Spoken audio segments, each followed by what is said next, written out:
এখানে মাথায় করে এমনভাবেই ইডলি ধোসা বিক্রি করা হয়। আজ রবিবার, ন্যানো এদিকে পড়াশোনা করছে আর ওদিকে মানুষ আজ বাজার থেকে নিয়ে এসেছে মাটন আর সুন্দর লাল তরমুজটা। এর ফাঁকে ন্যানোকে ওর বাবা একটু হেয়ার কাট করাতে নিয়ে গেছিল। ভালো লাগে তোমার হেয়ার কাট করতে?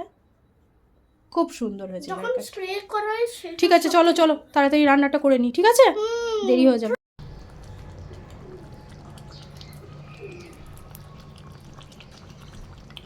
আমি কিন্তু একটু টেস্ট করে দেখে নিলাম মাংসটা প্রপার সেদ্ধ হয়েছে কিনা।